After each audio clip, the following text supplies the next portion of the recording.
Pemirsa News TV, industri kreatif dengan pemasaran melalui media online sedang menjadi tren saat ini. Tidak hanya inovasi dan kreativitas dalam membuat usaha, namun pemasaran dalam media online menjadi hal yang wajib dalam industri usaha kreatif masa kini. Seperti Madam Skutel milik Irmaya Haryuni ini. Dengan media sosial seperti Facebook, Instagram, dan website, Irma dapat memasarkan dengan mudah usaha kuliner yang ditekuninya. Tentunya dengan modal pemasaran yang tidak mahal, skutel milik Irma ini laris manis di pasaran. Tidak hanya Irma dengan Madam Skutelnya, ada juga Mai Irianti yang mempunyai usaha Dapur Mai.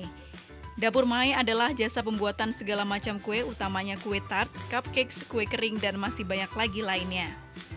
Setali 3 uang dengan Irma, Mai juga memasarkan produknya lewat media online. Dua pengusaha wanita ini ternyata sudah berkeluarga, namun mereka dapat membagi waktu antara keluarga dan bisnis yang dijalankan, tanpa harus meninggalkan tugas dan tanggung jawab utama sebagai ibu rumah tangga.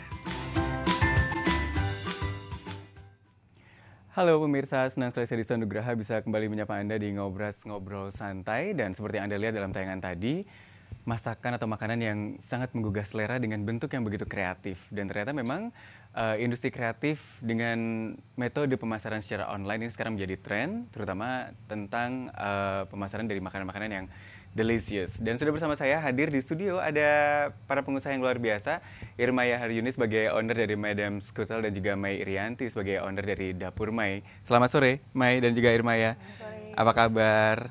Baik. Ini saya sudah ditunjukkan hasil dari mereka. Ini kayaknya fresh from the oven ini kayaknya ya. Benar hari ini tadi. Oke, saya ke Mai dulu. Mai, sudah berapa lama untuk menjalani Dapur Mai ini? Total tahun ini sekitar sudah 7 tahun. 7 tahun? Tahun ke-7 ya. Ini udah lama juga berarti ya, kalau dibilang 7 tahun, zaman Instagram masih belum hits ya? Belum ada. Oke, kalau Irmaya udah berapa lama nih? Kurang lebih 5 tahun ya. 5 tahun? Sama sih, 5 tahun udah ada Instagram sih ya waktu itu ya? Waktu itu belum ada Instagram, masih belum via Facebook belum dipakai ya, dan Facebook website. yang dimainin. Tapi tetap berarti dari awal sudah menggunakan metode pemasarannya juga menggunakan memanfaatkan jejaring sosial, Iya, media online gitu. Sosial media. Saya ke Mai dulu. Mai, dari awal apakah memang sudah cupcakes yang di-create atau sempat gonta-ganti dulu sebelum akhirnya menemukan yang ini? Pada awalnya produk pertama saya waktu itu masih cake. Cupcake waktu itu masih belum populer. Jadi saya produk pertama masih berupa cake, cake standar aja sebenarnya Black Forest, cheesecake dan lain-lain. Terus seiring dengan perkembangan tren juga ya, saya mulai mencoba membuat cupcake dan ternyata peminatnya banyak sekali. Sampai sekarang masih? Sampai sekarang masih. Oke, dan ini cupcakes-nya juga yang macam-macam. Kalau cupcakes ini selalu bermain dengan toppingnya yang unik gitu ya. Apa sih yang paling khas dari Dapur Mai ini toppingnya? Kalau saya sih mengistimewakan hasil custom saya. Jadi misalnya kreasi, karena kalau cupcakes itu kebanyakan orang mintanya custom ya. Jadi mintanya desainnya seperti ini. Jadi yang saya unggulkan ya dari pembuatan figurin-figurin atau boneka-boneka yang sesuai dengan permintaan itu aja. Tentu dengan mengedepankan juga kualitas rasanya. Oke, sesuai dengan permintaan. Berarti permintaan customer apa sebisa mungkin akan diwujudkan gitu ya. Ada yang sampai akhirnya gagal diwujudkan? Sejauh ini sih belum. Sejauh ini belum. Biasanya ya? kalau ada kesulitan saya konsultasikan lagi. Maaf saya kalau seperti ini sepertinya agak sulit, bagaimana kalau saya buat seperti ini. Ada alternatif ya. Oke, kalau Irma ya, ini karena ini skutel yang tadi sempat saya buka pemirsa, kalau mungkin sekarang pemirsa hanya bisa melihat, kalau saya sempat menghirup aromanya luar biasa gitu ya. Ini memang hobi kah gitu dari awal untuk buat skutel? Iya, awal mulanya memang karena saya suka jenis makanan pasta gitu. Kebetulan dari kecil memang sudah terbiasa ada masakan makaroni skutel oleh ibu saya gitu. Jadi saya pikir dulu pada saat itu di Surabaya belum ada banyak penjual yang menjual itu gitu. Waktu Saya pikir oh mungkin ini ke peluang gitu. Akhirnya saya coba, ternyata sangat diterima oleh pasar gitu. Dan tentunya saya memberikan variasi yang lebih banyak gitu ya. Maksudnya dari varian rasa beragam gitu. Mungkin kalau di tempat lain mungkin hanya beef aja gitu. Tapi saya mungkin lebih inovasi lagi gitu. Jadi memang dituntut untuk lebih kreatif untuk menciptakan menu-menu baru. Bahkan untuk packagingnya juga ya? Ya, packaging juga menyesuaikan lah. Kalau misalkan ada untuk birthday atau untuk lebaran atau Natal, bisa lebih eksklusif lagi packagingnya. Oke, ini karena yang sekarang dihadirkan atau mungkin juga pemirsa sedang melihat di layar kaca Anda, dari warnanya, dari teksnya yang ini memang luar biasa, detailnya ini diperhatikan betul gitu ya. Tapi akhirnya dengan pemasaran, kalau dulu mungkin ibu-ibu bikin teman-teman arisannya yang diinformasiin gitu, tapi dengan sekarang menggunakan jejaring sosial online. Menurut Anda apa kelebihan dan apa kekurangannya dari Mai dulu mungkin? Untuk kelebihan sih kita bisa lebih tepat sasaran ya, karena kalau di media online kan kita bisa menyasar segmentasi untuk usia berapa, jenis kelamin apa, itu lebih tepat sasaran. Dan pertama modalnya juga tidak terlalu besar ya, karena kita tidak perlu gerai yang offline yang bentuk fisik gitu, jadi kita hanya bisa memasarkan lewat foto, mungkin modal dan biayanya lebih murah, itu sih kelebihannya. Tapi kalau makanan tuh kan foto tidak menggambarkan rasa sebenarnya. Iya memang. Ini gimana? Itu tantangannya di mengatasi situ. itu? Kalau kita sih berusaha memberikan pelayanan terbaik ya. Jadi memang kesulitannya adalah karena kita gerai online, kita tidak bertemu langsung dengan customer, jadi kita tidak bisa meyakinkan secara langsung bahwa ini produk saya ini baik, produk saya ini enak. Tapi situ tantangannya. Jadi memang murni kita hanya mengandalkan kepercayaan dari customer aja. Paling nggak mungkin ketika orang akhirnya tertarik dengan fotonya dan order, sekali mencicipi harus sudah memastikan bahwa rasanya enak gitu ya. Biasanya. Sehingga next akan order lagi gitu ya. Iya. Tapi kalau dari Irma sendiri, itu dari awal itu sosial media milik pribadi atau memang sudah di-create untuk brand ini? Dari awal memang sudah punya bisnis plan gitu. Saya pengen jual sesuatu produk apa gitu. Lalu saya bikin bisnis plan-nya, saya mulai mencari namanya yang tepat apa. Jadi istilahnya branding ya, nge-branding gitu. Mulai pembuatan logo, nama, lalu juga target market gitu, karena target market itu penting banget gitu kan. Terus juga kita juga survei pasar juga, pasarnya ada nggak nih gitu. Jangan sampai kita buat produk tapi ternyata demand-nya nggak ada gitu kan, itu kan juga percuma. Jadi setelah survei segala macam, akhirnya saya memutuskan pada saat itu memang niatnya memang pengen di online. Nah online itu kan luas gitu ya, ada platform medianya, kita bisa di marketplace seperti kayak mungkin Toko Bagus gitu. Dulu tuh tahun-tahun 2011 itu kan belum ada Tokopedia dan jadi masih Kaskus gitu. Pilihannya kan sedikit ya, sedikit Facebook gitu.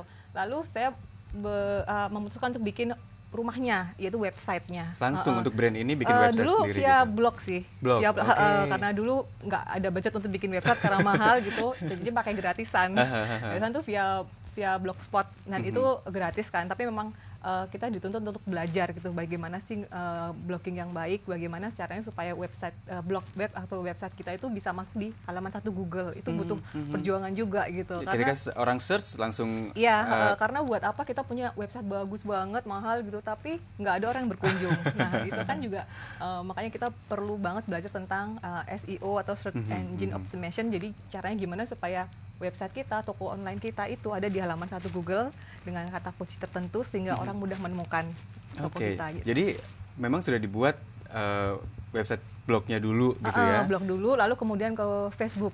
Facebook pun bukan Facebook yang profile ya. Jadi bukan jualan kan ada Facebook tuh ada dua. Jadi ada yang untuk profile atau untuk yang fans page. Jadi sebaiknya kalau pengusaha online tuh pakai yang fans page. Langsung yang fan page aja gitu ya. Jadi kayak lebih profesional ya kesannya, jadi kita lebih terpercaya lah, kita bukan penjual abal-abal.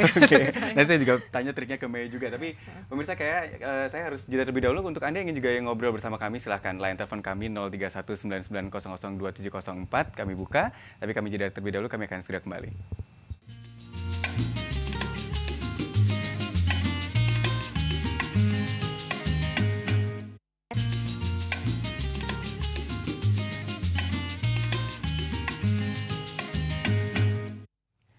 Ya, pemirsa, yang saya bawa ini adalah hasil produk dari ini Madame Scutel ya. Yang ini sih kalau baunya sebenarnya nggak terlalu gitu ya. Cuman kalau dari penampilan toppingnya, terus juga teksturnya, ini saya yakin ini untuk cupcakes ini rasanya juga luar biasa enak. Sedangkan kalau yang ini Scutel untuk yang varian rasa beef sauces. Beef and sauces. Padahal ada 9 varian yang dimiliki oleh Madame Scutel. Ini luar biasa ya. Saya ke Mei dulu. Mei, kalau tadi udah diceritain kalau punya bisnis online yang dijual secara online seperti itu oleh Madame Scutel, gimana dengan yang dapur Mei sendiri? Website kah dibuat? Bagaimana memperkenalkan ke yang lain seperti itu? Waktu pertama dulu, memang kan media sosial nggak seperti sekarang pilihannya ya. Saya juga dulu mengawali dari blogspot juga, karena itu pilihan yang paling murah karena sangat terjangkau dan gratis ya. Jadi saya kebetulan sebelumnya saya memang blogger juga, jadi saya manfaatkan kemampuan saya di situ. Jadi saya coba bikin blog, saya pasarkan lewat blog, dan alhamdulillah responnya cukup bagus, hingga pengunjungnya juga lumayan banyak. Jadi waktu itu kebetulan blog saya bisa muncul di halaman pertama Google, itu sebuah bonus ya.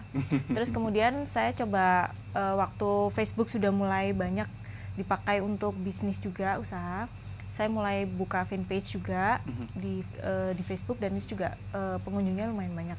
Oke, jadi dua-duanya saya mendapatkan keyword bahwa muncul di halaman pertama Google. Apa triknya untuk bisa muncul di halaman pertama ini? Ada cara manual dan ada cara non manual. Kalau manual mungkin it takes kayak mobil time ya banget. ini ya, ada yang manual ada yang otomatis kayaknya. Kalau manual mungkin itu butuh waktu yang lama ya. Maksudnya kita sebagai pemilik web mungkin kudu mengunjungi web-web lain yang linknya itu sudah nancep duluan di Google gitu. Jadi kita meninggalkan jejak, kayak misalnya kasih komentar segala macam sambil kita meninggalkan link. Lalu ada juga cara yang cara cepatnya, tapi kita harus berbayar. Namanya itu Google AdSense. Jadi kita beriklan melalui Google, dan itu otomatis kita akan berada di halaman 1 Google dengan kata kunci tertentu. Gitu. Jadi kita juga bisa men-set budget kita sendiri gitu, sehari maunya berapa. Nah, nanti iklan itu akan tayang sesuai dengan budget yang kita inginkan. Jadi bagaimanapun juga meskipun blognya mungkin gratis gitu ya, tapi tetap kita punya budget juga untuk promosi di sisi yang lain sebaiknya gitu ya. Karena kalau memang pakai gratisan tuh butuh waktu lama ya, butuh waktu lama. Demikian juga kayak Facebook ya. Gimana caranya supaya orang tahu fanspage kita, selain kita juga promo via Facebook pribadi kita, tapi kalau kita pakai fanspage berbayar, Facebook berbayar, itu akan lebih cepat gitu. Jadi orang akan lebih banyak tahu dan akan lebih banyak yang nge-like fanspage kita. Jadi ketika kita promo pun juga imbasnya juga akan bagus gitu untuk. Dapur Mei juga melakukan hal yang sama. Iya, kebetulan. Tapi untuk awal saya berhubung waktu itu masih belum begitu populer tentang ilmu marketing online. Saya semuanya secara alamiah. Mungkin sekitar 2-3 tahun itu masih secara alami atau istilahnya organik ya. Jadi tanpa ada AdSense atau advertise gitu. Baru setelah mulai banyak ilmu marketing online itu saya mulai menerapkan sedikit-sedikit. Dari mana waktu itu ilmu dapatnya? Kebetulan dari hasil ngobrol sama Irma. Dengan pengusaha-pengusaha yang lain ya. Tutorial di internet juga sangat banyak ya, dan sangat dimudahkan, dari buku juga. Tapi budget iklan yang dikeluarkan lewat online itu worth it juga kan dengan order yang akhirnya masuk? Oh, sangat worth it sekali. Sangat Saya worth it, pernah iklan tuh cuma 100.000 gitu ya selama beberapa hari. Tapi omset yang didapat tuh bahkan bukan 10 kali lipatnya bahkan setelah itu gitu. Karena dengan Facebook advertise itu kita bisa fokus ke target market yang memang sesuai dengan pasar kita. Kita bisa membidik iklan kita ini mau dilihat di orang usia berapa, lalu dia latar belakangnya apa, interestnya apa yang sesuai dengan produk kita gitu. Sedetail itu gitu ya. Sedetail itu bisa kita fokuskan. Jadi dan iklan itu akan tayang ke orang-orang yang memang benar-benar tertarik dengan produk kita gitu. Kayak misalkan saya jual baju mungkin untuk target market dewasa gitu ya. Kalau kita nggak target, bisa aja jualan saya itu dilihat dilihat sama anak-anak yang SMP atau itu kan percuma gitu kan. Kita bayar betul. Yang kita udah bayar iklan mahal tapi nggak target marketnya tuh nggak masuk gitu, nggak tepat sasaran gitu. Tapi gimana dengan ini kan produk makanan gitu ya. Kalau baju let's say oke lah kita bisa stok banyak gitu ya. Tapi kalau makanan kan made by order gitu ya, dan harus dikirim cepat sampai ke customer. Apa yang akhirnya menjadi kendala, atau memang nggak ada kendala meskipun itu secara online? Tetap ada kendala lah ya. Kalau saya kan memang sejak awal menerapkan sebuah sistem pemesanan ya. Jadi untuk pemesanan produk custom ini kan karena tidak bisa dibuat dalam waktu cepat, saya memberikan spare waktu, misalnya sebaiknya dipesan berapa minggu sebelum hari H atau berapa hari sebelum hari H. Itu aja. Kalau misalnya kendalanya sih biasanya ada yang, Mbak saya mau dong mintanya besok atau saya mintanya nanti sore, aduh nggak bisa, itu kendalanya pasti di situ. Kadang juga ada masalah delivery juga iya. Mbak saya minta dikirim dong ke luar kota kemana, aduh maaf nggak bisa karena produknya sangat-sangat rapuh ya, jadi nggak bisa dikirim. Jadi saya hanya membatasi di Surabaya aja. Daripada ngirim belepotan gitu. Kalau Skutel juga hanya di sekitar Surabaya saja? Ya, untuk sementara ini di Surabaya, tapi di beberapa kota kayak di Malang atau dekat-dekat Surabaya bisa lah via travel gitu. Dan karena Skutel kan tidak seribet cupcake gitu ya, jadi ini bisa order beberapa jam sebelumnya gitu kan. Untuk yang sekarang, yang terakhir saya ingin tahu mana yang lebih memudahkan customer untuk mengenal, apakah Instagram, Facebook atau blog yang ada dari Dapur Skutel dulu? Kalau saya sih semua sosial media saya punya ya. Tapi nanti dari beberapa, kan sosial media juga kan banyak ya, ada Facebook, Twitter, Instagram, Pinterest, Google+. Nah, ada semua? Iya, tapi nanti akan seiring dengan berjalannya waktu akan terseleksi sendiri sosial media mana yang cocok dengan kita gitu. Yang Jadi, sekarang apa sih yang paling gampang customer biasanya mengakses? Kalau sekarang lagi ketren Instagram. Apa Instagramnya dari Madame Skutel ini? Instagramnya Madame Skutel. Madame Skutel gitu Skutel, ya? Itu juga kalau pemasaran via Instagram itu juga sangat menarik juga gitu ya. Kita untuk mendapatkan banyak follower, lalu gimana caranya itu kan kita bisa endorse ke beberapa seleb Instagram gitu. Baik. Kalau Dapur Maya apa nih Instagramnya yang bisa dikenalkan ke pemirsa? Dapur Maya Instagramnya @dapurmaya ada 2, ada @dapurmaya, ada @dmcupcakes. Jadi yang kalau @dapurmaya itu yang secara global cake dan macam-macam, kalau @dmcupcakes itu hanya untuk cupcakes aja. Terakhir saya punya 1 menit aja, inspirasi dari Anda untuk pemirsa supaya bisa menjalankan bisnisnya lebih baik. Lebih pede ya, pede, terus apa namanya, nggak gengsi. Pokoknya itu aja deh, modalnya nekat aja. Tetap belajar gitu ya. Kalau dari Madame Skutel apa? Ya punya mimpi yang besar dan jangan patah semangat kalau ada kendala-kendala di tengah jalan, itu wajar gitu. Pokoknya punya mimpi besar dan jangan minder dengan brand-brand besar, karena mereka pun juga mengawalinya mungkin dulu dari nol juga gitu ya. Dan kita punya mimpi bahwa kita juga bisa seperti mereka. Gitu. Senang sekali saya bisa ngobrol dengan brand-brand besar ini ya. Irmai terima kasih, Mai terima kasih. Mudah-mudahan ini juga bisa menginspirasi pemirsa. Dan pemirsa, sekian perbincangan saya mengenai industri kreatif dan pemasaran online. Semoga ini bisa bermanfaat, menginspirasi Anda juga. Saat lagi kami akan kembali dengan topik menarik lainnya di Jatim Today. Tentunya tetaplah bersama kami akan segera kembali.